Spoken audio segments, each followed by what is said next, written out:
Welcome back, everybody, to Arcane Eye. You may notice that everything's looking a little bit different today because we're playing in person.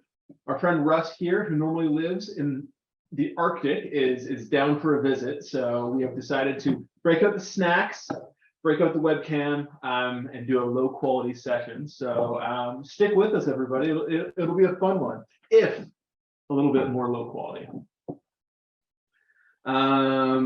He means the video and audio, the session will be top. Yeah, exactly. It'll be optimal role playing because we'll be able to see each other in real time and everything. And there is the possibility of cats and dogs. Yes, yeah, there was a cat just right back there.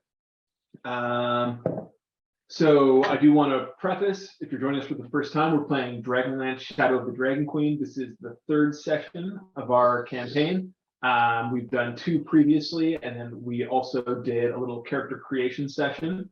So if you're new, check out those videos, like and subscribe. I remembered to say it this time at the beginning, and I'll say it again at the end. But apart from that, let's get into the session. Everybody. And if we get anything wrong, like, we call something a half orc and it's actually a half ogre, fuck off. Like, don't put it in the comments, just fuck off.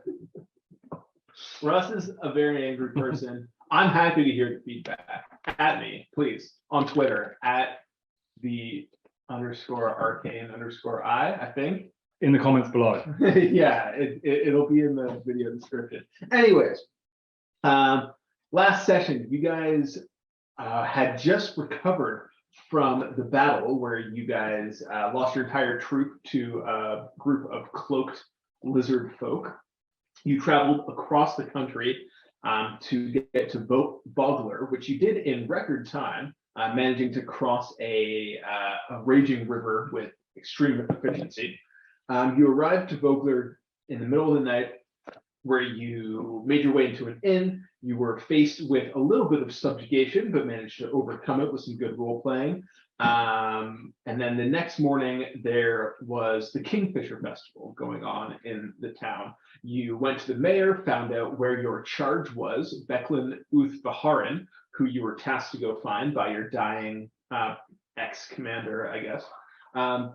You found this retired Knight of Solamnia in her kind of run-down fortress at the edge of Vogler, where you guys discussed what to do next. The letter that she gave you didn't really give any hints as to what your next move should be. She was mainly just thanking Becklin for all of her services. So when it comes to avenging your troop, you guys haven't really moved a lot in that regard.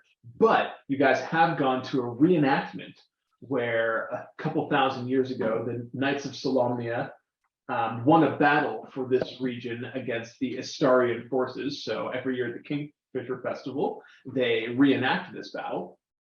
And you guys have gone along with Becklin to join the townspeople and their makeshift militia as they battle up against a group of mercenaries that were hired to play the opposing forces.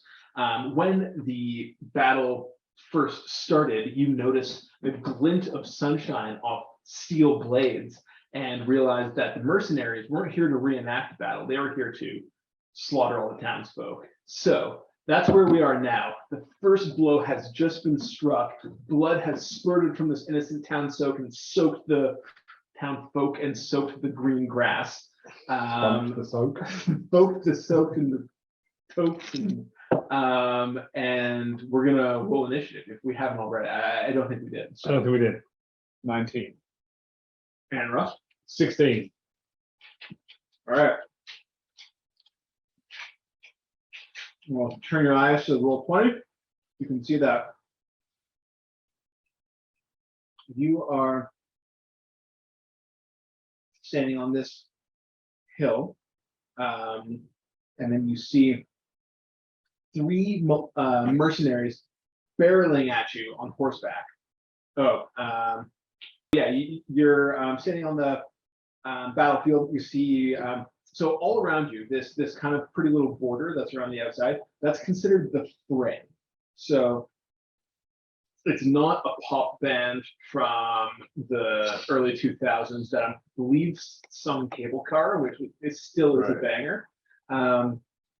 If you enter the fray, this kind of represents the battle that's happening around you. So there's people all around you swinging their swords and getting struck by arrows and stuff like that. So if you enter the fray, you have to make that dexterity saving throw because you take damage each turn. So if you want to run away, that's what you're going to have to do. But in the meantime, you have 3 mercenaries barreling down at you on horseback. I know you only see 1, but now we're going to go 2, and we're going to go 3.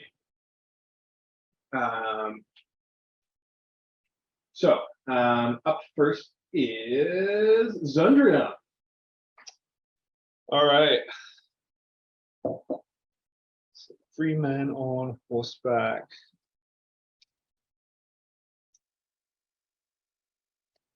So by this point, like from everything I've seen, I'm fully aware that like this is a straight up battle at this point. Yeah, So- like you see one guy get an axe buried in his torso, and there's probably a split second that you're like, whoa, this is really high budget. Like this reenactment. They're going really all out on this episode. Yeah, but then when his entrails fall out, you start to realize that this is in fact not a good scenario. And you draw your sword as these guys bear down. You also, to establish where we left off last session, Becklin and Derek are behind you. They're also fighting off people at the moment, so they're not going to be included in the initiative, but you're very close to you. Yeah, and I remember from walking in, like I had my like warhammer and shield in hand, like kind of an act of ceremony that now will turn into an act of violence. And but yeah, me being Zundrium, I'm quite pleased that this is turning into actual warfare and not just messing around. Do you make a war prayer to Kiri Jola? You're a war priest now. You're gonna have to start like. I definitely acknowledge, like I feel like, I guess I would acknowledge like that Kiri Jola has sent this evil to me to be slain, right? And that he knew that he led my path here so that I could achieve this feat at least. I just picture you kind of like baseball players stepping up to the bat, like. I don't know if Zundrium has that much charisma, unfortunately. He'd probably trip over if he tried doing that. So shield and warhammer in hand.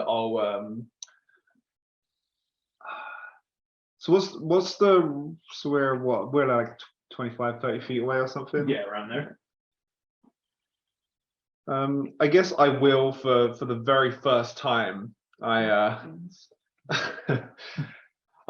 raise my warhammer in the air, and no one's close enough for me to strike. It seems quite odd, and I point it forwards and hold it out in a thrust. And as the end of my warhammer is kind of ignited in a strange glowing, a bolt shoots out of it and towards just say the nearest guy on horseback. I do want to establish early on what color is like your radiant magic. Is it like a blinding white light? Is it like blood red? It's brown. Oh no, the worst color. I don't know. I've always liked browns, but like I think that like ultimately it would. Yeah, ultimately it's brown. I think that's going to be it. I don't know if that relates to my power or not. That's just a. It looks like you're like shooting like glowing shit at people. Yeah. Perfect. Yeah. Okay, so go ahead. Is it a attack roll? Or a dexterity saving throw? It's guiding roll, right? I'm pretty sure that's an attack roll. Yeah. So go ahead and Ooh, that is a 23. That's gonna hit. 19. And then 4 dicks. So you're gonna take 16. Sorry, I'm using, for reference to people on the stream, I'm having to use my phone to access my character sheet. Harder than you would think to stream. Just one Yeah. screen. Radiant damage. Okay. Okay. In case that matters. Yep, it doesn't, because as you point your warhammer at this guy, send out a bolt of energy, and he's just kind of like bearing down on you with this axe raised, bright flash of light, and he's just essentially like a smoking pair of arms and legs, like riding this horse. He is Oh, dead. cool. Yeah. Dragonfire. And you would imagine that clerical powers being revealed is a massive deal, but nobody can revere you while this battle's going on. So they'll probably save that for Lance. It's now your turn. Okay. I'm going to whip out a javelin and toss it at someone on a horse. Cool. I might run forwards first, actually. What's the scale of this? 5 feet. 5 feet, yeah.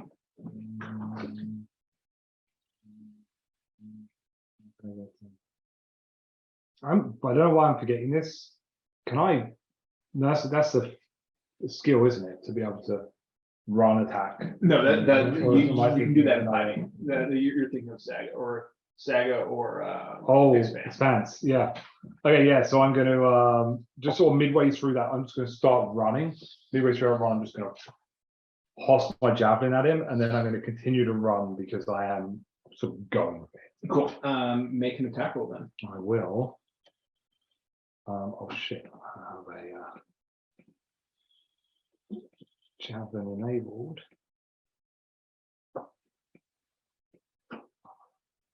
Okay, here we go. Decided not to roll. You need this. Okay. Oh, there it goes. 19 to hit. That definitely hits. Okay, here comes that damage. 7 piercing damage. Cool. So javelin flies through, lodges itself in this guy's shoulder. He grunts in pain, but still is very much bearing down on you with a sword raised, and he's going to ride by you. And I do. I wish I'd cast Compel Duel. next time. So he's going to ride by you. He is this like spear level, and he's going to try to ram it into you. And that's a 14 to hit. No, he has failed to ram it into me. Okay. So then this next one. So this guy has probably, like, they don't have flyby or anything like that. That won't prevent an opportunity attack. So, or unless their spear has reach. No, it doesn't. So yeah, he's essentially just like pulled up and is now battling you on horseback, where this other guy is going to charge over to the guy that just microwaved his friend. And he's going to make an attack down on you, Zundrium, and that's a 13 to hit. These guys are going to hit with that kind of shit. So yeah, you just bust that out of the way. We're back up top to Zundrium. Cool. So I will let out a cackle of laughter. After I've just like blocked the attack, knowing that my 6 seconds are finally over and I can strike again. So I've waited long enough. So yeah, I raise up my hammer, and it just comes crashing down upon him with a mighty 10. It might To be hit. 10 to hit is going to miss. I'll use. Oh, sorry. If you wanted to describe No, please. this. I was just going to say I have a bonus action to follow up with. Or don't you also have like the War Guard's blessing that adds +10, or is that on future levels? I think that's future. Let's say I'm accessing a very limited part of my character. Just go ahead and use your bonus. I'll keep it efficient. Use my bonus action. I'm going to Shield of Faith. Okay, cool. For so you get a +2 to your AC. Oh, thank you. So long as I can stay concentrated. Yeah. That is absolutely disgusting. All right, Lance, it is now your turn. As a glimmering shield. Actually, what's the range on Shield of Faith? 60 feet. Okay, that's fine. So yeah, a glimmering shield appears in front of you, and he, just how like everybody smells like something. This kind of smells like Zundrium. It's like laundry and. Okay, Yeah. considering his bolt is brown. Yeah, I don't really know what this a smells like. shining brown Smell field of farts. energy. Okay, I'm gonna try to drag this. I'm gonna try to sort of grab this horse by its reins Okay, and try to drag the guy. okay, make me Off of it. a contested grapple or a contested strength. That's athletics. Yeah, it's athletics. Fuck's sake. 10. He got an 8. So Yeah. I would say that you have grappled him successfully. So the way that it works is you can now move with at double speed, or sorry, half speed essentially. So you would grapple him and then like back 5 feet up from the horse and drag him with you. Okay, I can't keep the horse on me. Oh, so I'm trying. I grab the horse and him, and Yes. I try to like pull him off the horse because I'm trying to get the horse. I would say that you would have to. That would be 2 separate actions. Yeah. So this turn, you could drag him off the horse and have the horse be free. That's what I'm doing. Okay. So you have dragged him off. If your enemy Jack helped you on the horse, would you help your enemy Jack off the horse? Let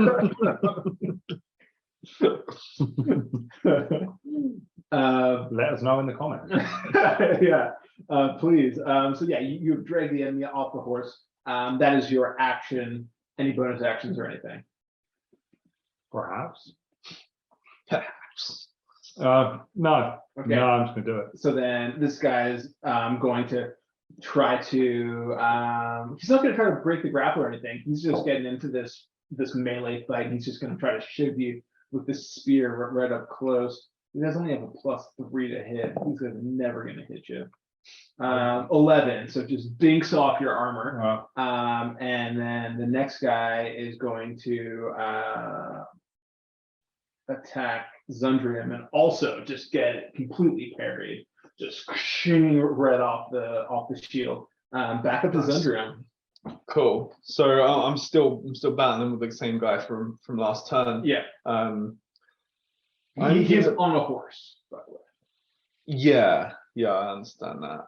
I have nothing against the horse. I assume that it's just the person that's on it is bad, so I'm not Who going knows? to. Maybe this horse is an asshole. Without even making a check, I kind of get enough. I have enough insight on this horse to feel good about You start speaking Elvish. it. No, I will. Yeah, no. Obviously, I'll just swing my great hammer at the guy again, trying very hard to hit this time. This time that is 14. That is going to hit. So that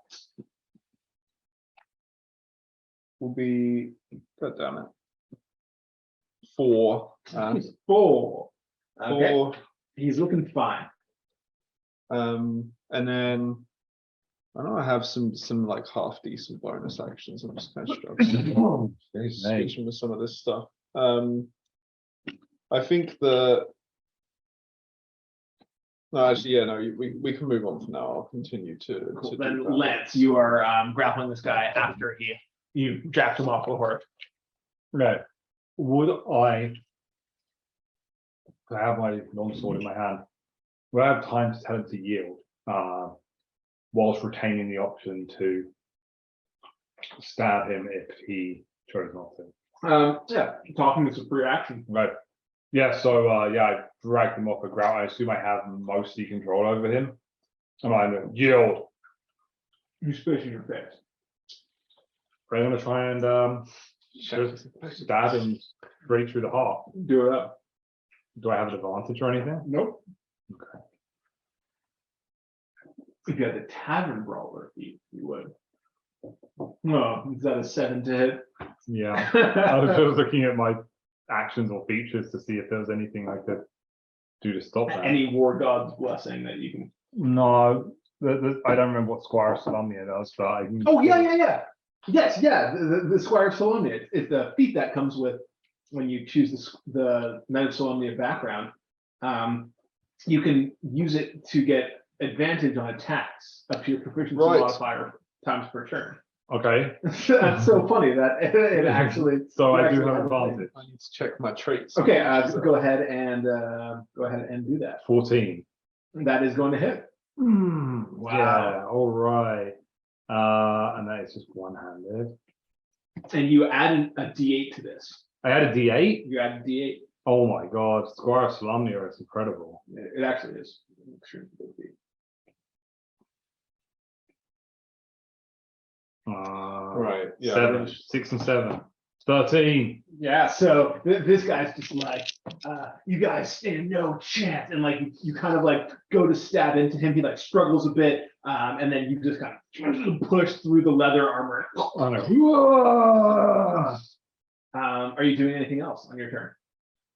I guess I'm going to move in the direction of the horse. Okay.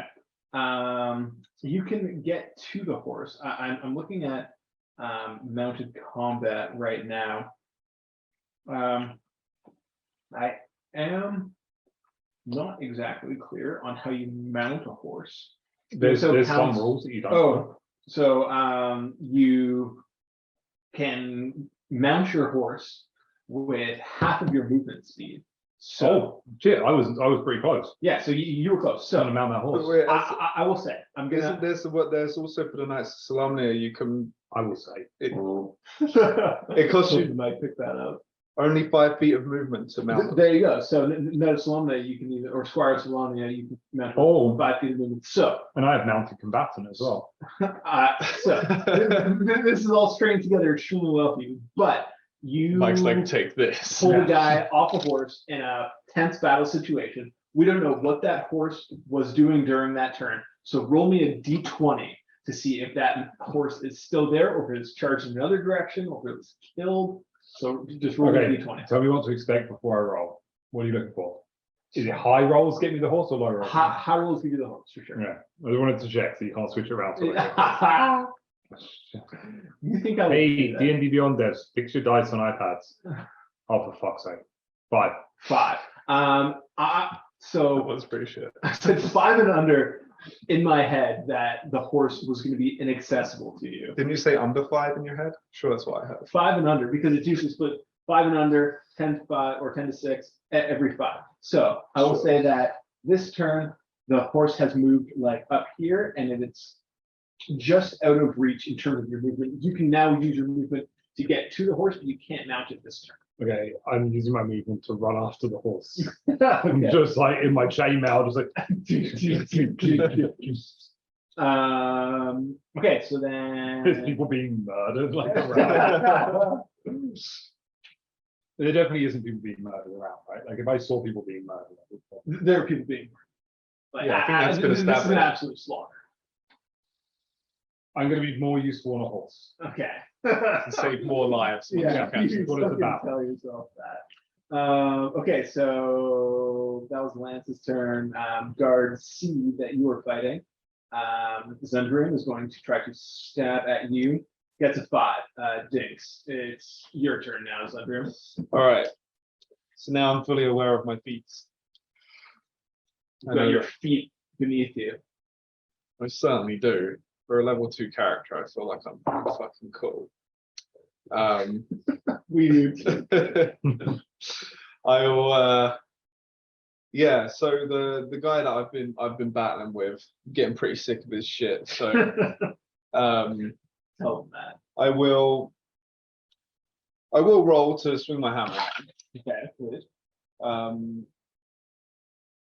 This time I've rolled a 3 and that's +4, which is a 7, but I'm gonna hold on to that because I know I have something that allows me to go a little harder on that. That's the nice, yeah, it's precise strike, the Squire of Solemnia. Yep. So roll with advantage. We'll roll with a 5. Okay, so this time that's a 14. That's gonna hit. This time I get to add also A D8. a D8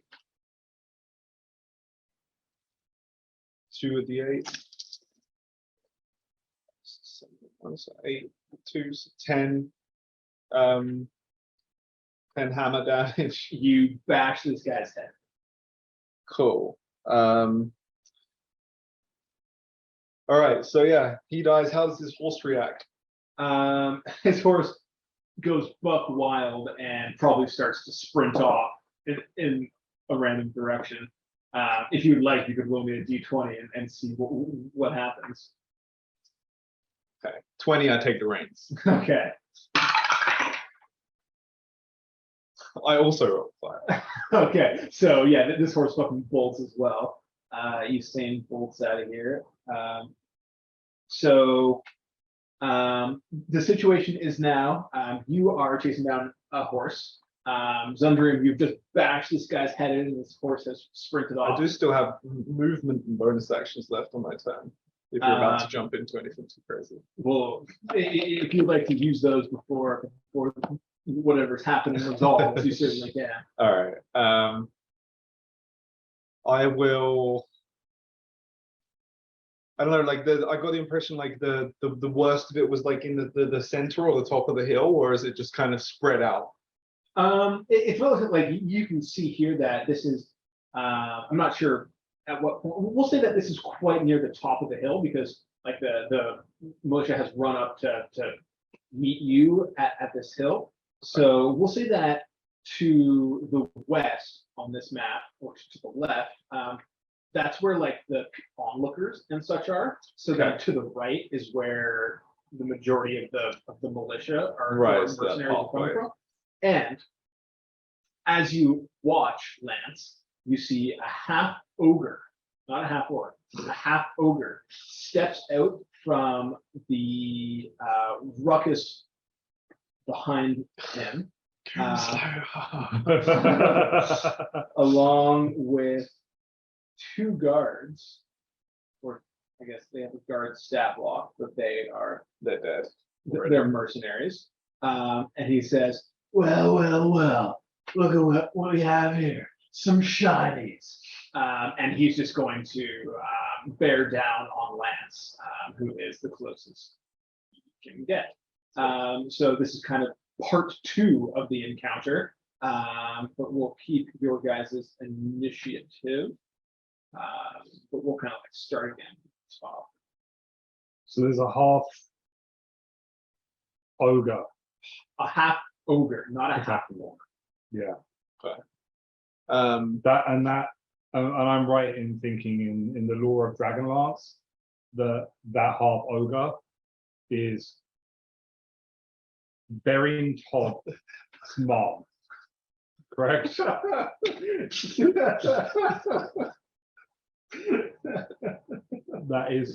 That's canon, right? You read your 9 books, and somewhere in there it says YouTube commenter burying Todd, mom, or a half ogre. Or is it a half orc? I'm not going to say anything. It's definitely a half ogre though. She told him that she was a half ogre, but she got around so much that like she's not entirely sure she could be a half orc as well. So seeing as that was the end of Zundrim's turn, Lance, you just ran up to the horse and like hand on its reins. It's looking at you wild-eyed and frantic. Like, you know, you are not its owner, so it's not comfortable with you at the moment. It's not just going to completely let you mount on. But you hear this half ogre, Baron Todd's mom, as he steps out of the fray. Brenda Todd. As she steps out of the fray and is bearing down. Yeah. Nice. I think she's been bearing down on a lot of people. So what would you like to do?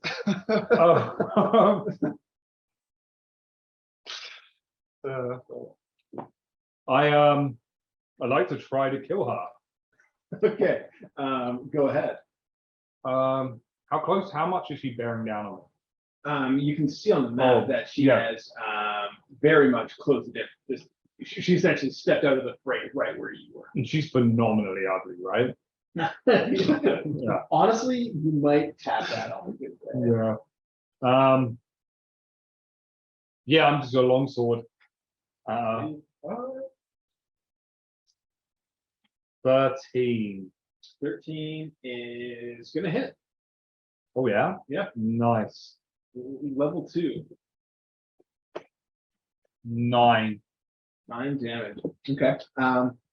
What is your weapon? Longsword? Yes.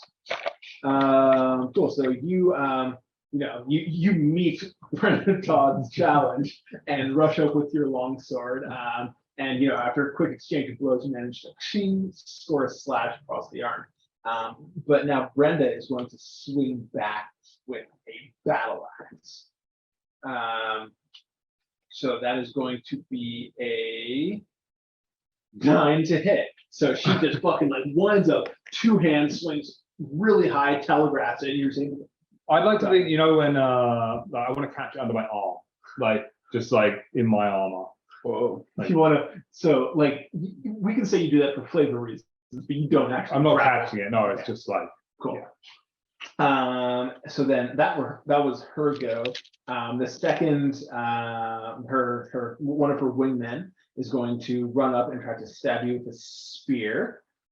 Gets an 8. He, you're fighting off 2 at once at this point, and now the third wingman or the second wingman is going to try to stab you and gets a 15. So, Zundrim, you look up as this half orc engages with Lance, and you can see he's expertly dodging, dipping, weaving, catching battle axes in his armor. But you imagine that he needs some backup, and it is in fact your turn. Cool. So yeah, I see this stuff going on, and I will. Sorry, I just remembered I'm controlling the map, so I shouldn't mess around with that. I will move over, like 1, 2, 3, 4, 5. Yeah, I think I can pretty much get up there and in the mix, right? Yes. Can you move my token, because otherwise I mess with Yeah. other stuff. 2, 3, 4, 5, 6. So 6 gets you to here, which doesn't put you in melee range. Is there not like there's not a creative diagonal where I can like So the 5 first diagonal or is 10. So 15, 10, and then 15. 2 across? Oh, 25, 30. There you go. There's always a way to play that system. Yeah. Well, I mean, I think it is like true to geometry in some capacity. Sure. So just go ahead and make your attack. Tell me I'm wrong. Catching the comments below. I'm gonna say something. This is why hexes are better. Hexes are better. I don't know why squares are standardized. Yeah.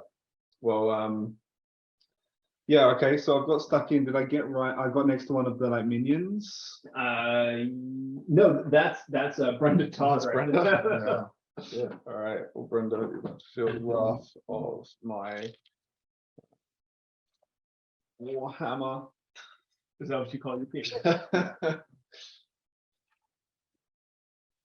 So that's going to be a 16 to hit. Hit. All right, and then that will be 6 Warhammer damage. I'm now going to use my my War Priest to take a second attack. How many times can you do that per? Can do it twice per long rest. Cool. That is the 16 once again. Hits. Rolling the same roll. This time that is an 8 Warhammer damage. Okay. Brenda's looking pretty fucked up. Good. I mean, I heard you did already. So this was actually something I was supposed to do at the top of the round. So I'm just going to do it now. No, it's too late. You have the dice tower. Roll me a d4. Zundrian. 4. 2. 2 terrified riderless war horses bolt from the fray. One random player, so one of you must succeed on a dexterity check or be knocked prone. The horse is then dash off the battlefield. So 1 to 10, it's Zundrian. 11 to 20, it's Lance. Zundrian, make me a dexterity saving throw. Okay. That's a 21. 21. So yeah, you score 2 hits on Brenda, and then as you can like hear the hoofs approaching you from the side, and you expertly swing out of the way as this horse runs by. So now it's Lance's turn. Okay. Surely the 21 means I mounted it. Legolas style. It's like, So is Breen Todd's mom still alive? yes. I'd like to stab her. Okay, go ahead. 14. 14 hits. 5. 5. Barely alive, but still doing it. Yeah, she's always doing it. So, this guy, canonically, this is a man, and his name is Dragonlance. He's this like big hulking guy that's swinging this warhammer, and he looks like, you can see now that he has a look of fear on his face. Like he was like, oh, I'm just gonna go kill some shinies and mount their head on my wall, but didn't really realize he was gonna come across people with such combat proudness. So now he is going to grab one of the guys next to him, shove him in front of himself, and then take a disengage action and kind of like step back a couple steps around this wagon. He's human shielding. Yep. Well, not human shielding. So that was his action. That was his movement. The next guard is like, it's kind of like stumbling forward, and it's going to try to stab up at you, Lance. So that fucking hell, 9. So again, just ding off the armor. And now at the bottom of the round, roll me another D4 there, Zundrium. It's free. It's only the 3. So an injured member of Vogler's militia crawls onto the battlefield and begs for help, appearing in an unoccupied space adjacent to the fray's nearest character. So who's closest to the fray here? I guess Lance is like a little bit closer to the fray. Yeah. So you can see there's now a injured member of the Vogler militia that has just crawled out of the fray and is like right. Oh, okay, right there. He's like, help me, Knight, Sir Knight. So that was the end of the round. We're back up to the top of the round. You see the guard that's standing right beside this man that crawls out is going to turn and stab into him. The fuck? Yep. Can I do anything?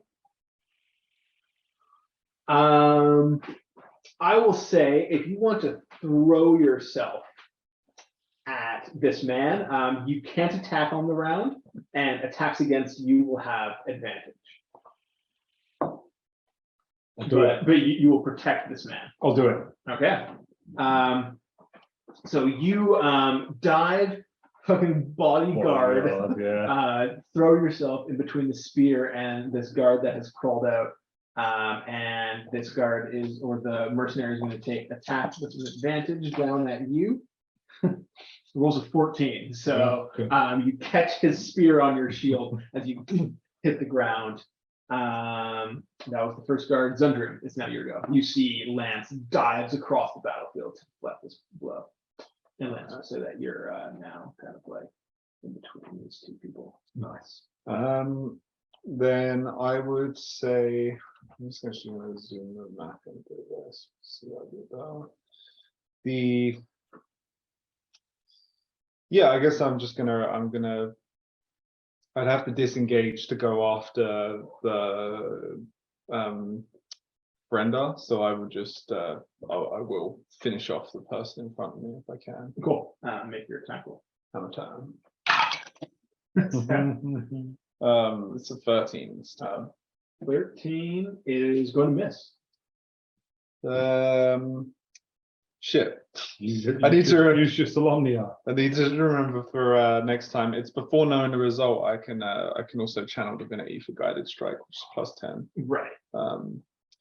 Anyway, But that's if the you past. used your channel divinity twice, you can't use it to do a plus 10, right? We'll confirm that. You read, I'll continue. I have a on. number of things that do similar. Can you Solemnia after you know the result, or do you have to? It's after you've rolled the dice, but before you Right. find out whether it hits, which I think usually you know That's whether fair. you're going to hit. That's the squire, because Squire's Solemnia is you. What's the- Oh no, Squire's Solemnia is the advantage. And then can you read it for me? Because there are like two kind of separate ways to do it. precise strike. Once per turn, when you make a weapon attack roll against a creature, you can cause the attack roll to have advantage. If the attack hits, you roll a d8 and add the number rolled as a So, bonus to the attack damage. this is like, this is one of the worst effects. Like lucky, you're able to make the roll after you see the result of the roll. If you give yourself an advantage, you have to do so before you announce the attack. I will say right now, rules as interpreted at my table or homebrew, you can just use it whenever. Like I do this so people don't take the lucky feat, because the lucky feat's boring as shit. So you're saying that we can choose a precise strike after Yeah. after knowing our first roll Yeah. might have failed. So then moving on to Lance. Lance, you've already used your turn in this round by throwing yourself in front of the person. I will say you could do a bonus action or a reaction if you have them. I don't think I do. I think I'll just reassure him. Like, don't worry, I'll protect you. Okay. Thank you, Sir Knight. So then the ogre Gorgonus is going to heft up a javelin and loose it at who can you see the best? Definitely Zundrium. I'm behind a car. And that is finally a non-natural 20. So does he hit? Yes. So that is gonna kind of hurt, actually. Fucking hell, 12 damage. It does hurt. Thank you. So yeah, after all this goes down, fucking giant spear, you know, this is essentially like a tree branch rather than a spear, comes out flying across the carcass, boom, bashes into you, probably sinks in a bit of the way. And now the guard that has been, that is beside you, Zundrium, is going to make an attack roll on you. But gets an 8, so he dinks. Bottom of the round, roll me a d4 there, Zun. It's a 1 this time. The 1 this time. I'm glad we're switching it up. Yeah, well, we're getting to okay, so a volley of arrows falls on a random player character's position. That character and each creature within 10 feet of them must succeed on a DC 12 dexterity saving throw or take 1d6 piercing damage. So, Cool. same thing, 0 or 1 to 10 is Yuzun, and then, so it's Lance this time. That's not good because this guy, this guard will need to succeed in his dexterity saving throw, or I will say, if you are committed to protecting this man, you can take the 1d6 damage, no dexterity saving throw, but he will not get hit with it. Yeah, I think I see it, and I pull him sort of further under me and hold up my shield. You guys are truly the heroes. So yeah, you guys are. You're saying you are foregoing the dexterity. Yeah, saving throw. yeah. I just pull him under me, hold up the shield, and that's it. Like it's. Unfortunately, it was 6 damage. That's- So yeah, you haven't damaged my honor. You It's more than I can handle. pull up your shield and like arrows kind of like sink into your, like, you know, bounce off your plate mail, but one kind of gets into like a little crease. Yeah, I sort of. Does it also nail the guy next to him? Yes, so that guy will need to make a dexterity saving throw. And he got a 9, so he's going to take that 6 damage as well. Honestly, that's probably a pretty good trade-off. 6 damage. Okay, so it is his turn, unfortunately. So he is going to try to stack down on you again, Lance. Rolls a 3, so dinks. Good. Zundrium. All right. I'm still trying to kind of get rid of this guy I'm attacking with. I was thinking about busting out some spells, but I will I'm gonna believe in the power of my Warhammer.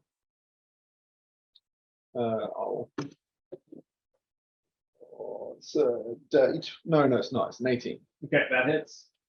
And then that'll be a 7 Warhammer damage. Yeah, this guard is looking fucked up. So are you.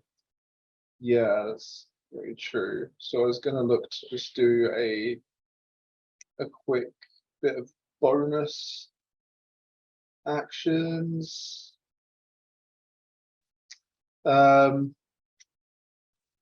As I took that hit, my concentration would have faded, taking. If you want, you can roll a concentration check now. It would be DC 10. So go ahead and make that con check. Well, I was going to say, no, regardless, given my condition now, I'm going to have to.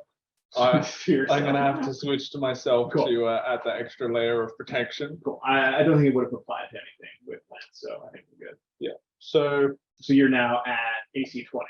Yeah. All right, Lance, here you go. Okay, so that guy just stabbed down at me. Yeah, you're prone on the ground right now protecting this fellow, so you can stand up with half movement. Yeah.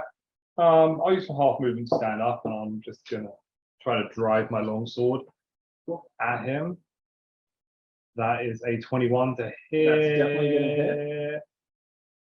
Pretty sure, yeah. 7 damage. Cool. So yeah, you after the sky clears, you push yourself up off the ground. This guy kind of stumbling back, so he's got an arrow in the stomach. You brush aside his spear and just drive your longsword home, and he dies. Good. I'll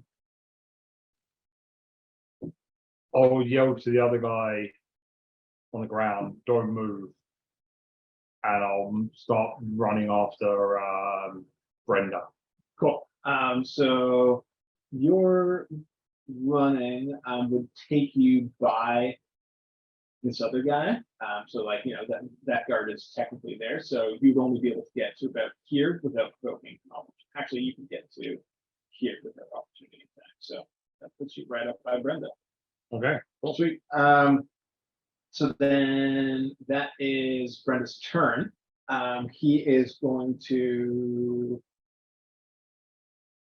bust out his battle axe and as you're running through, just try to fucking baseball swing, take your head off.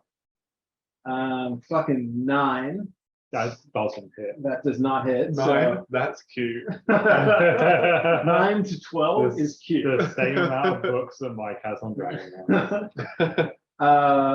Yeah, so you're able to, as you're charging it, get your shield up, and we'll move on to Mr. Guardfellow, who's attacking Zundrian, who's going to make his weapon attack. 8 dinks. So initiative 0. Roll me 1d4.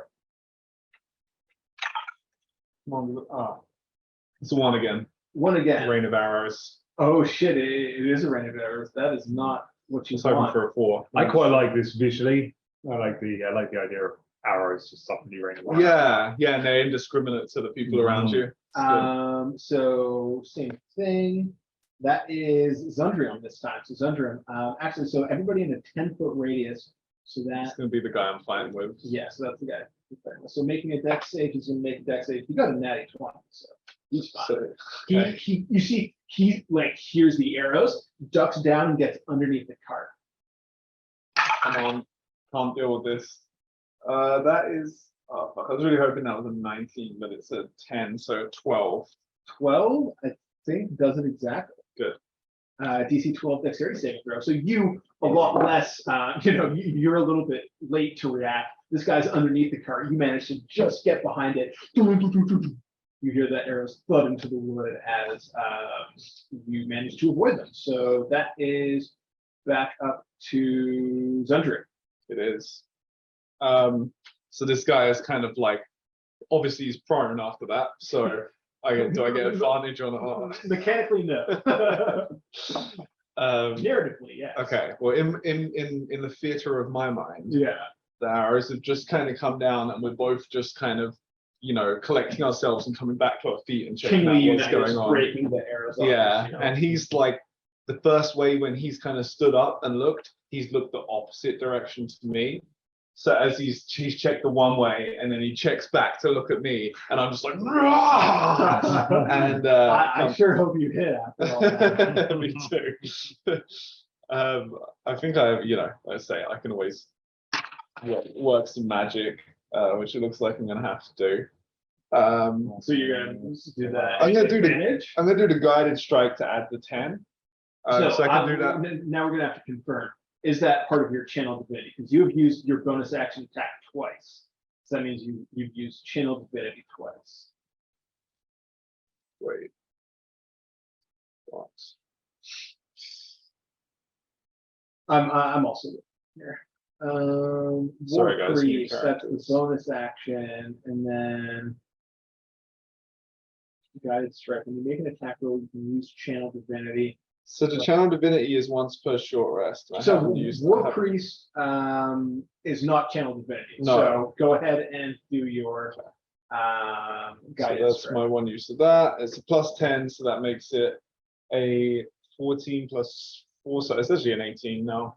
So that should hit, right? Yeah, yes. And then I will damage. I don't think the guided strike does any help with that. So that is a 6. Yeah, you kill him. Good, he- cool. So he after all looks that one way, build up, looks to the rest. turns back around. Let's get My this warhammer guy. straight to the face, and Yeah. he just like stumbles back with no face left. Dies on the floor. He has an inverted. He tries to let out his last breath, but there is nowhere for the breath to escape. The mouth is just a flat. Yeah, flat there's no hole left. Uh, His last breath comes out his asshole. oh, Jesus Christ. Okay, Lance, it is your turn. The only, you can. Oh see no, that- I think I would use my movement at the end of that Cool. to go after these lots. So I just like move around the card, I guess. So Lance, as flankage. you run towards Dragonlance, he throws down his sword. He says, "I yield," but you are still free to. I feel like this is where you're going to see the two sides of. I think so. Yeah, says like you throws down the weapon. Yeah. So you can see he's looking around. He sees that you guys have defeated there was probably 20 or so mercenaries. You guys killed 5 yourselves, took down the leader.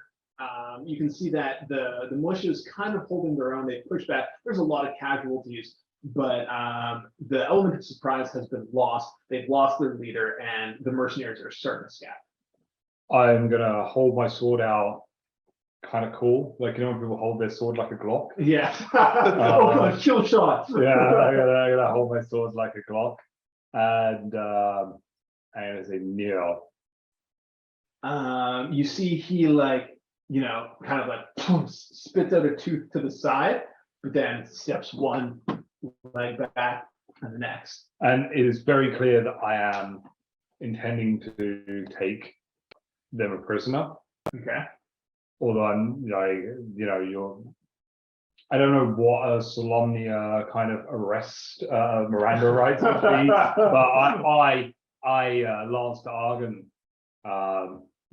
hereby take you captive on crimes Against humanity. in crimes against reenactments. And yeah, I hold him there waiting for assistance from my companion. Okay. So as this is all resolving, this guy has kneeled down. Sword kicked off to the side. Mercenaries scattering. You can see that Becklin, who's kind of wiping her sword off with blood, approaches you as this guy kneels before you and says, "You guys did well out there, and even better to take a prisoner. Now we might know. We might be able to get to the bottom of what happened. And you can see that the dwarf, Cudgel Ironstone, the one that was talking with Becklin before, comes by, and she is fucking furious. You can see she is red-faced. It's not how she planned it at all. Well, so you see that, like, she's beside herself. She's like, I cannot believe this betrayal. And, you know, spluttering, cursing, walks up and fucking clubs this half ogre in the head. He falls down unconscious, and you guys load him onto the cart and are able to drag him back. Okay, right. Vogler. I think she saved his life. Because I'm pretty sure someone was going to behead him. Oh, was it going to be you? Or was it going to be, well, you can't behead anybody, you can only crush their heads. Yeah, no, I was thinking that I was going to kind of come, but because I was flanking around the cart, that when Lance kind of had him at surrender, like I would have kind of missed the part where he was surrendering as I was rounding the cart. So I would just kind of come around and see Lance kind of squaring off with this guy who's kind of like dropped to his knees, and then I would just kind of come flying in with my hammer, just like the fury of battle. But it seems like as I've rounded the cart was much bigger than I expected. By the time I get there, everyone's standing very calmly talking, and Becklin was nearby, so I imagine that her coming over would have also helped diffuse any situation that he kind of. Yeah, no, I'm happy with how it played out, and it probably wouldn't have been great. I think that, like I think I would want to know who sent them, and we'll figure that at least one prisoner would be good. But cool. So that as Gorgonis is being loaded up into a cart, you see that there are certainly, you know, plenty dead, like a couple dozen, maybe a little less than 2 dozen dead, but there are also a number of injured. Will you guys be doing anything for those injured beyond, you know, like, will you help wrapping wounds? Are you going to use divine healing? You do know. So it's funny because we never really considered this for your paladin. We mainly only focus this for your cleric, but your stuff like lay on hands, that is divine healing. And it's like hasn't been seen in Kryn for thousands of years. by anyone? Yeah, Or just by the common folk? no, by anyone, because the gods, we talked about this in our character creation session, Sure. but the gods left. So any clerics have also left, but paladins aren't necessarily tied to a god, they're more tied to an oath. So it's a little bit fucky with how your magic works, but I imagine that both of your healing will be something that the likes of which hasn't been seen for a very long Okay. time. So are there any living creatures with 0 hit points? Living creature with 0 hit points. Make me a perception check. I look around to see who looks like the most fucked up that like they could be playing. Yeah, like unconscious and dying, but I look through squinted, blood-soaked eyes with an 11 for my perception. you would have seen, you know, you see like a man who's like, you know, got a gray beard. He's looks fairly weathered. He seems to have like an arrow lodged in one shoulder, and he's pale and barely breathing on the ground. Cool. So I go over to him and I will use my spare the dying cantrip, where I touch a living creature that has 0 hit points and the creature becomes stable. So I don't think he gains. Yeah, hit so he points, doesn't it's just jump up. Or yeah, but he's no longer dying, I guess. So I would say that you could do this relatively under the radar. Yeah, I guess like for the like the RP of it, I'm not just going around cantripping at people. Yeah, I'm going around like the guy with an arrow in. I'm like helping getting out, wash it out, and dress the wound. And like I'd say I'm doing like general healing, but and like whispering a prayer to stabilize. Yeah, sure, and then just kind of sparing the dying as I move around. So let's say, you know, the probably like right now it's triage, so all the townsfolk are helping out. Would you avoid doing this in front of the townsfolk? I guess the part where I would be using the like saying, like say like whispering a magical prayer sort of thing as a way of stabilizing them. I guess that's something I would actually. No, fuck it. Like all these people saw me shoot a massive brown bolt out of my hammer. Well, at a guy. it was the chaos of battle.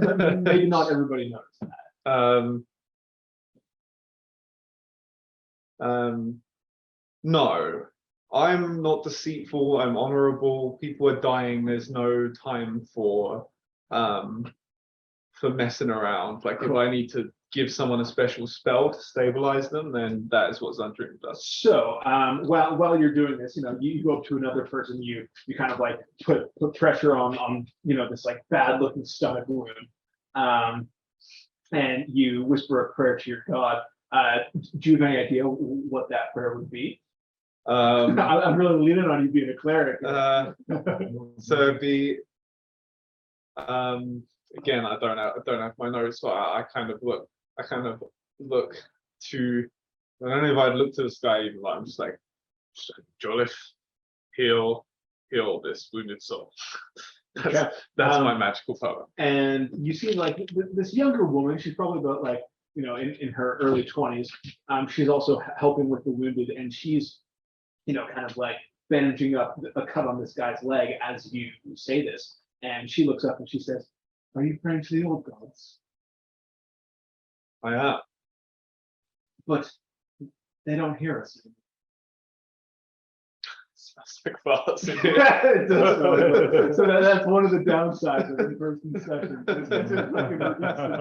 Just like looking around, like which one are you fucking? So what's the meter That like? case, that's so fucking It's the, awful. all right, it's the dog. It's a 150-pound lab Rottweiler mix, I think. Has decided to fart or potentially tread into You think we shit can while get being in there? outside. Who knows? Hey, Whew. There he is. come here, It's the beast monster. camera shots. Okay, it's fading. Not from me. There's like an air funnel around this side of the room. So sorry, she said, "Are you praying to the old gods?" I said, "Yeah." She's like, the gods have stopped answering our prayers. That's to me. Say, well, say I have this. I say in a hushed voice to her. This might sound crazy, but he appeared before me in a dream. That's why I believe specifically. Part of me always believed, but just recently, too much has happened for me to be able to prove otherwise. Jolliffe is real. I know that much. He is returning. I can feel it.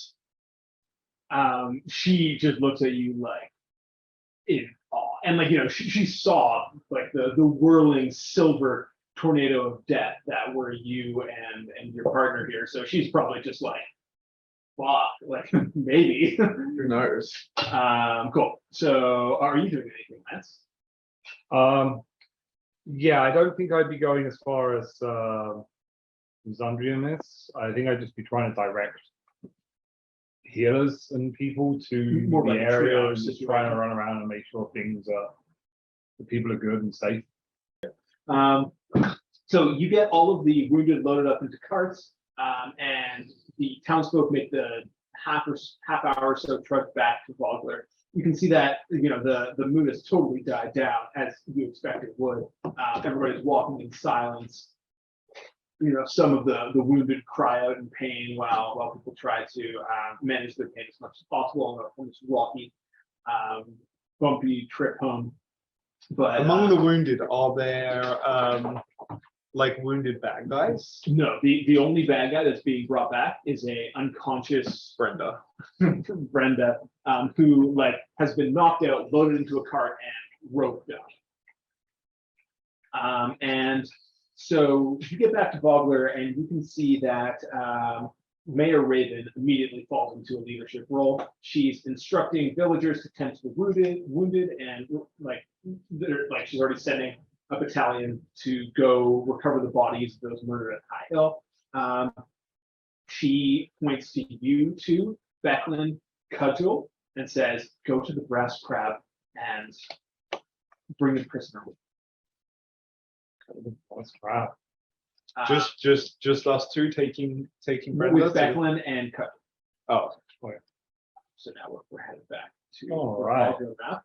And Will we Brass- know why they were sending us specifically to the Brass Crab? Like, isn't that a bar? it's a bar, but it's probably like it's like it's either that or the mayor's home. So It's one of the few places we've been to so far. well, actually, you guys went to the fishbowl. You haven't been to the Brass. Oh, sorry, my Sweet. mistake. Get some drinks Um, in. So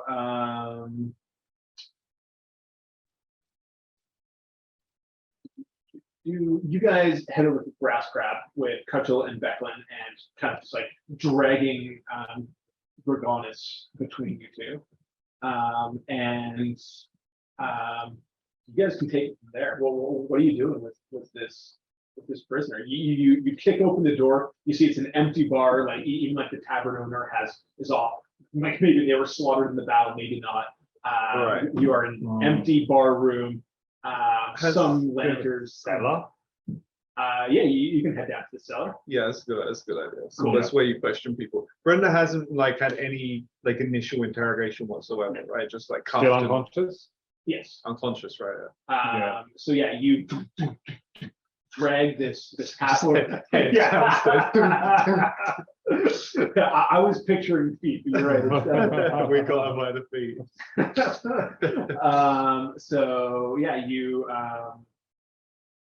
bring them down to the cellar, you open it, it's a cold, dark room, there's a lantern up top that you're able to turn on to get some light. The shelves are stocked with booze and there are barrels of grain and such. I think we'd probably tie them up to like a beam or something like that, like to keep them restrained. Cool. So you can do that relatively easily. They're sat down, hands behind the beam, ropes wrapped around the chest and the beam and tied off.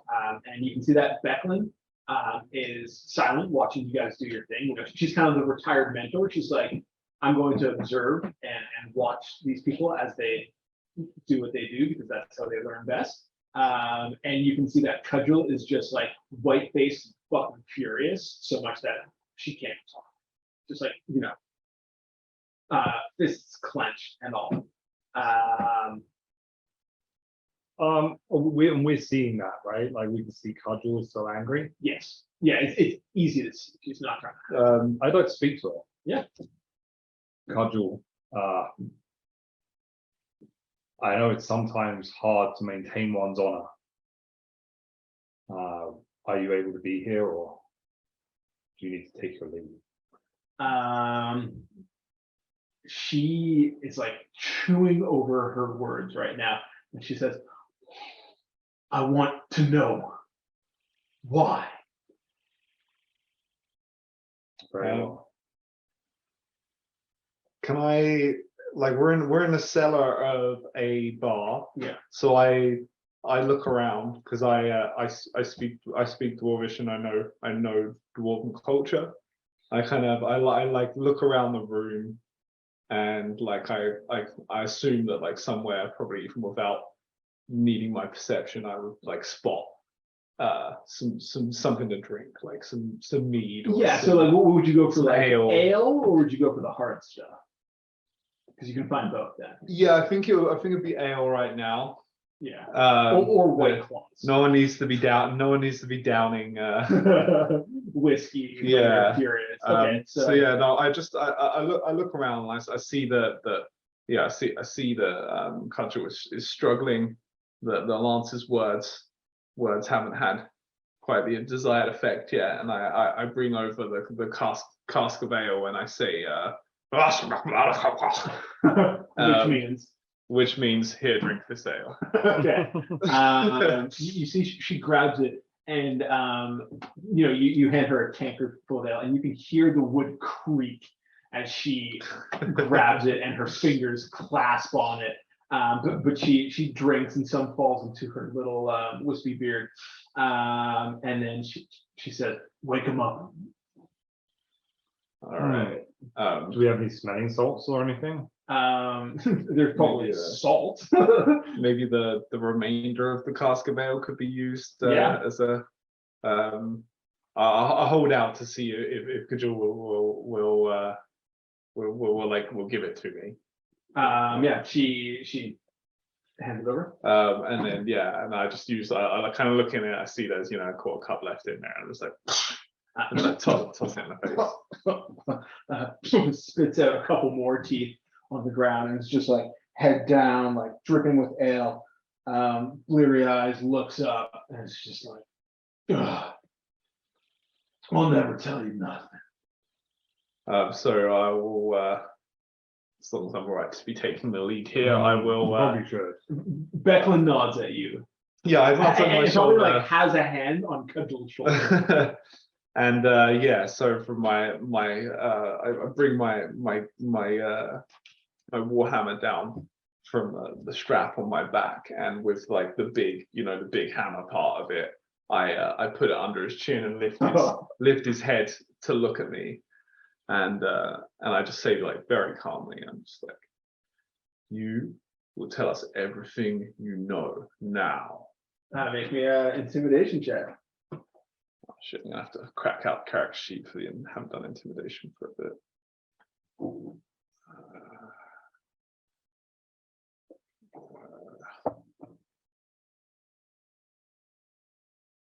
All right. That's a 14. You see, he mulls over your decision, mulls over his situation, and is like, I'll tell you, if you swear on your knight's honor that I walk after this. And you see Cudgel's just like, oh, you'll walk, I'll break your fucking leg. and Becklin like pulls her back. Like for Thundering takes a moment to consider how he can agree to this, in a sense, like you always do in this situation where you agree to something where you're like, I won't kill you. So he says, if you I agree that I walk. Yeah, so I would just say, so yes, if you tell me what you know, I will let you walk. Walk out of here. I will let you walk out of here. A couple days ago, when we were camped out outside of the city, a cloaked figure came to me, offered me a bunch of money if I turned against the Vogler militia during the reenactment. I used the gold to pay off a couple of my closest mercenaries and plan to kill Cudgel. Would you describe the cloaked figure as a human?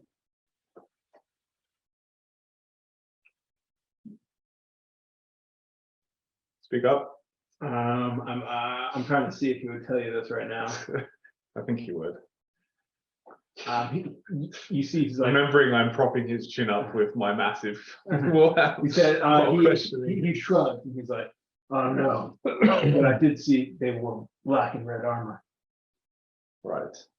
So you're telling me that all you can tell us is that you were paid to do this by hooded figures wearing black and red armor, of which you never saw their faces. The hoods cast such shadows that you could not even tell the race of them, of the hooded fellow or felless. You wouldn't believe me if I told you. Why don't you try me? His face was scaled. Never seen anything like it. Perhaps I have. Well, I begin to describe, even though I don't know, we didn't get a lot of detail on what we saw yeah. that we fought on our way here. But I begin to try and match details. Yeah, it's like green scales, sharp teeth, clawed hands, that kind of stuff. Okay. And you see that he kind of like after the description, he shrugs and he says, we met in the woods west of the mercenary camp. But after that, never saw him again. Gave me a big old bag of gold, and that was it. Did you bring your entire encampment of mercenary fighters here with you, or was it a select group? Most of the mercenaries back at camp, but we kind of left them behind to do the reenactment. And then you see Cudgel kind of like burst forward. He's like, how many were loyal to you? How many? And then, like, just like shaking him. And he's like, it was J. Evan and the other. I knew they wouldn't turn, so we left them behind. I feel like I'm satisfied with the amount of information I've got from this guy, so I do another kind of glance over the shoulder back to see what vibe Beckland's giving me right now. Beckland has, as always, an implacable look, and it's just kind of like, you're the knight here, not me. So then I look over to Lance and I say, what do you think? Has he told us enough? Should I let him walk now? It's the mayor is not here, right? The mayor's not here yet. No. She seems to be coordinating efforts at the front. Hold the prisoner for 5 minutes. Let me speak with the mayor. Okay. I'm going to jog off to speak with the mayor. So Okay. I just say to him, don't worry, I will let you walk, but we need to corroborate your information.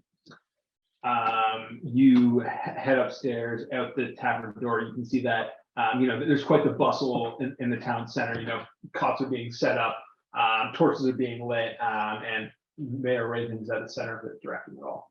Mayor Raven, may I have a word for a minute? Yes, what is it? I'd like to speak to you about your local bylaws. Or probably just local laws. Confused look crosses her face. It's like, I'm pretty sure most of the laws have been broken. Well, yes, laws clearly have been broken. The prisoner has confessed to plotting, to taking money from a hooded figure and paying off other mercenaries to commit this atrocity on this special day for your community. Are they chargeable with a crime? Of course, Under your laws. yes. I mean, I would say that they should be kept under lock and key indefinitely, so that if there is any more to learn, we can learn of it. We might be able to use them as a bargaining chip in the future. Yes, they're certainly guilty of crimes against this town, so they should be imprisoned. And the sentence is imprisonment. That's the sentence I passed. Would you do me the favor of passing this sentence to the prisoner? What do you mean? Like coming with you? Yes. Okay, yes. She says yes, and then like taps another woman on the shoulder who takes over her job and walks with you towards the brass crab. So you guys are just standing there in silence. You're kind of like twirling your warhammer. It's probably feeling a little bit itchy at this point. And then you hear two sets of footsteps coming down the stairs. Door opens and it is the mayor and Lance. The mayor steps forward and looks back at Lance and says, I'm guessing this is the prisoner. Yes, this is. For your crimes against this town, you shall be locked indefinitely in the fort that is on Thornwall Keep's brig. And he says, well, as long as I don't die, that's all right with me. It's a good way to live your life, isn't it? Yeah. I'm still gonna die. Yeah. I mean, like, I'm pretty sure he's pretty happy about not dying after his plan went awry. I'm glad he's not upset with Zom. I was worried I was undermining Zom. I get to keep my promise because you will walk to the keep. So you, like between Becklin, who's there, Cudgel, you, Mayor, Lance, you see that Raven had kind of like pulls you guys to the side, and you guys walk upstairs so that the prisoner can't hear what you guys are about to discuss. And she says, "So, what have you learned?"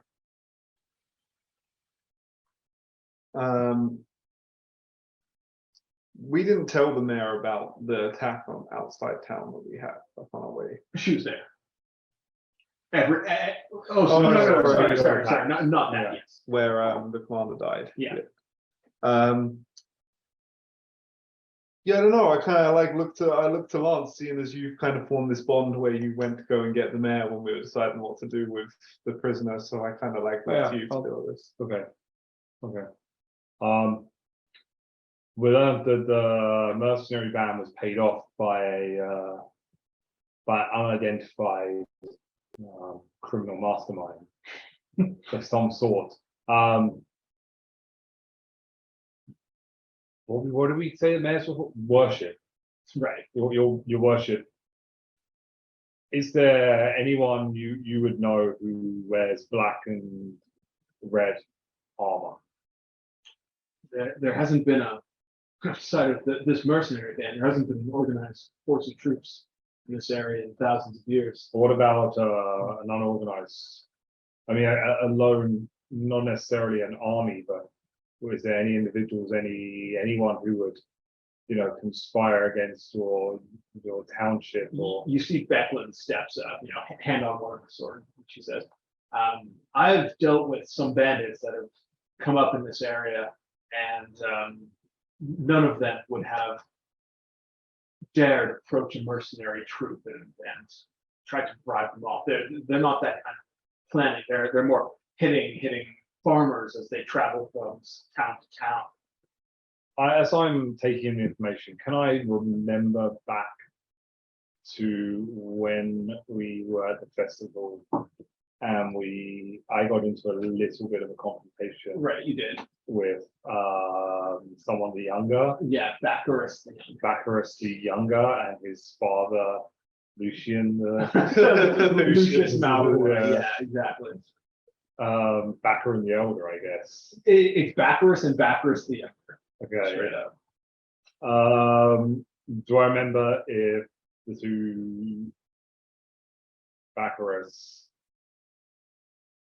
were wearing black and red, or they had any black and red on their sigils, or anything that's similar? Baccarus was wearing red noble's clothes and had a black cape. Okay. But he did not have a green scale face. But not currently, not when he's in his human form. Oh, of course. Werewolf. But I do not divulge these thoughts to the, well, this is what they reported they saw. I'm not gonna reveal anything about the scale face. Mhm. So the mayor kind of catches on to one thing. She says, "So where did they meet this mysterious benefactor? Is there an area we can go investigate? Maybe see if anything can lead us back to the rogue's figure?" Absolutely, I think Zundrian has all the details on that. Yes. It was one of the directions away from the mercenary camp. West of the mercenary. Very good. Yes. So the woods west of the mercenary camp. The woods west of the mercenary camp is where Dragonus met with this mysterious benefactor. You have already been such a service to this town. Would I be able to ask you for one more thing? Would you be able to investigate this for us and see if it reveals any additional details? I'm worried that something bigger is coming for this town. We can, but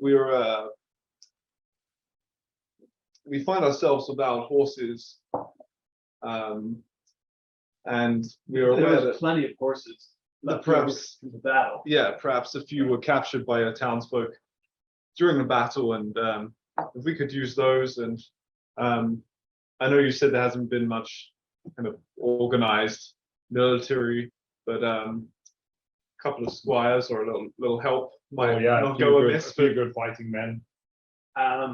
Becklin speaks up and says, "I will come, and so will Derek." And I'm not Derek. You You can't walk down a fucking staircase. you may not have seen, but he held his own in that battle. Oh, Cool. And Cudgel then, seems pretty angry. Yeah. I like the way there's a Pod the Rod, like Derek's Derek the Dong. Pop the Rod. You see Cudgel, who's probably just like drunk another 2 or 3 mugs of ale, kind of like sets it down on the table, splashing some of it, and says, "I will ride with you." I tried to do a Scottish accent there. "I will ride with you, but I'm going to veer off once we get to the mercenary camp and make sure everything checks out. So I won't come straight to the destination. I'll ride with you until then." Cool. I'd like to pull back and decide the moment we're out of the way of the mayor. Yep. So I like Mayor's like, everything's settled here.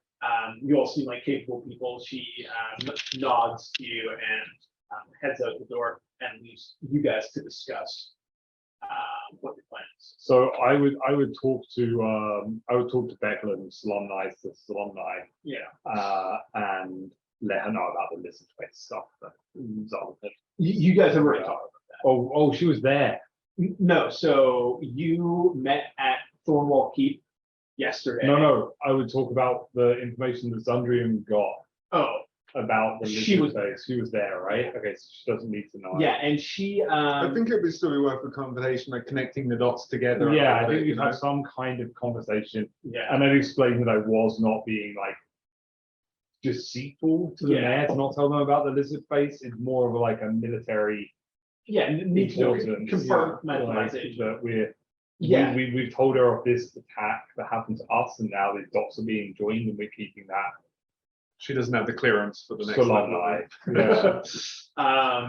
So Becklin nods and she says, "It seems like we might not have to ride out the crime scene to discuss matters with these scale-faced monsters that attack your troop. It seems like they might be coming to us." And that's what we're going to end the session today. Well, that was wickedly fun. I always love playing D&D in person. If you had fun, like and subscribe. I will say that sessions like won't be like this going forward. We're going to be back to floating heads when we come back, which will be in the new year because Russ is away for a bit. But that leaves us plenty of time to play the new Valheim update. So, Oh yeah. And if you say nice things in the comments, we will name cool, badass, or sexy characters after you. Yeah. If you want to show off about how many fucking books you have and how it's more than 9, your mom's a half ogre. That's what's gonna happen. I like that. I like that system. I feel like both ways we're driving engagement. Some people are just gonna be like, "Sure, make my mom a half." I'm very interested. I think it's a The good trait. trolls will come I out. know it's unoriginal. Lots of other people have done it, but naming your characters after viewers and people that comment. I like that. It's good engagement. Yeah. Or subscribe. I don't know. Well, I like comments. Nice comments. You get an NPC. But until next time, bye everybody. Okay, bye.